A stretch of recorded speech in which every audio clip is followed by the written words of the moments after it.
What's going on? My name's Ed Stapleton from ClicksGeek. We're a digital marketing agency focused on Google Ads management for businesses. And yesterday I was doing a live talking about how to set up recurring payments in your business. So what we do, and most of the people we help out in the digital marketing world, set up monthly recurring payments for their clients to make payment to them. So instead of going around and chasing a check, chasing that invoice, you set up a recurring payment once and you continue to get paid month over month or whatever interval you want that to be. So for us, it's once a month.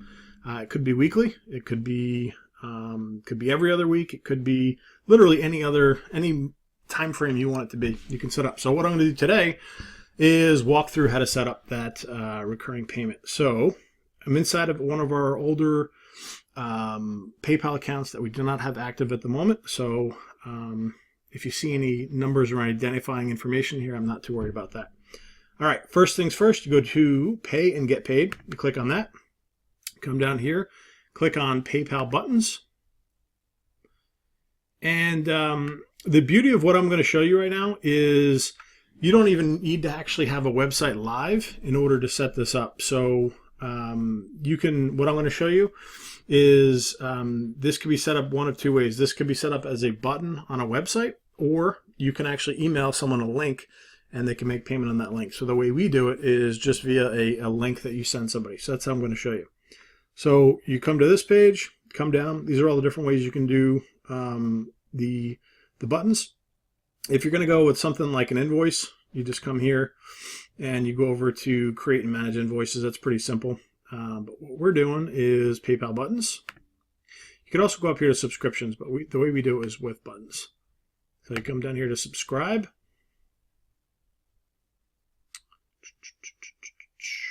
All right, so button types, you got shopping cart, buy now, donations, subscriptions, automatic billing. You're going to click subscriptions.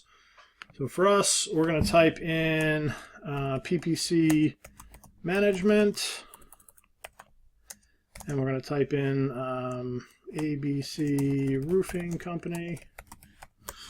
And what I typically do is just copy this and paste it over here. I have never figured out what a subscription ID actually is. It's optional. So what I do is I just literally copy and paste what I have in this first section. That's what's going to show on the link that you're going to see in a moment. So next thing you're going to do, you set it to the currency that you're going to use. We're USD, so I'm using that. There's some different options you can do to customize some information here. We don't do any of this.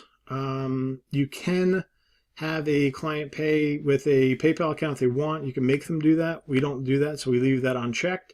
The amount that each person, the amount that's going to be debited for each billing cycle. So we're going to do $1,000.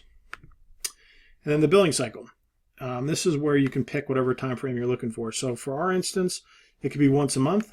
You could also set this to days, weeks, months, years. So for a long time, we did it every 30 days. So it'd come down here and we did 30 days. What we found is that doesn't fall on the same calendar day each time. So what we found is doing it once per month is a better model for us, at least.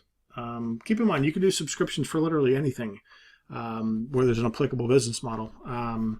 If you're an SEO and you're selling links, or renting links to people, you could do it this way. If you're selling SEO services or PPC management, or Google Ads management services, or Facebook services, if you're a dog walker, you can set up weekly or monthly recurring management payments. If you're a maid service, like there's literally tons of variations of where a recurring payment would be applicable. And I love them just because you're not having to chase checks. You get the sign-up process once, and it auto recurs, and it makes your life a lot easier. So after how many billing cycles, we're going to set it to never end, and you could set it to whatever you want. If it's only a 12-month thing, you can put 12 months. If it's 6 months, whatever it is you want to do, you can do. If you wanted to offer, let's say, $1 trial on this, and you wanted to do $1 trial for the first 2 weeks, you do this, $1. Define the trial period, days. We're going to go with 14 days. You can do that. You can do 2 weeks. So you can get creative with how you do it. You can also do something we've done in some niches is a 1 month dollar trial. So they pay $1 up front, and that is to get their credit card on file and to get them committed to the payment. And after that 30 days of whatever the services that you've offered and they're happy and they're staying, it auto recurs to the full monthly amount. So that's an option. That's a cool thing you can do.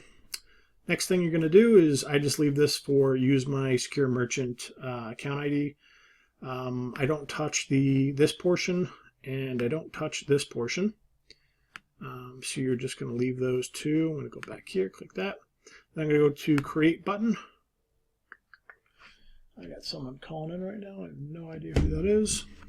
All right, this is what I wanted to show you. So if you wanted to put this button on your website, you would copy and paste this code right here. But since we're not, you would literally just go like this, and you're going to copy that like I just did. You're going to open up a private browser. Just I want to show you what this looks like. I'm going to drop the browser in, or drop the link in.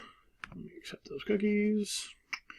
The person is going to continue as a guest, and I don't know why I'm actually seeing this. So give me 1 second here. Let me figure out why this is actually happening. So I've got this copied and pasted. Let's open up another tab. Let's see. It should just be a payment window, but it might be different because I'm logged in at the moment. Here you go. So this is what they're going to see. So it's going to show the payment amount. And if you want to do this, you want to pay with a debit card.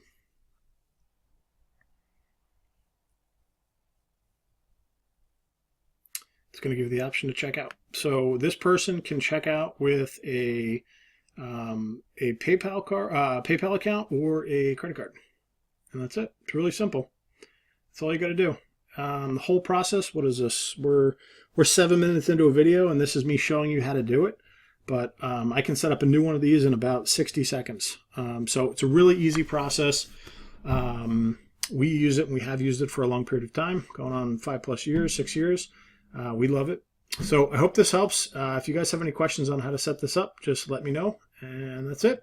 Have a great day. Again, this is Ed from ClicksGeek. If you like this, subscribe to the channel, give us a like, and that's it. Have a great day. See you. Bye.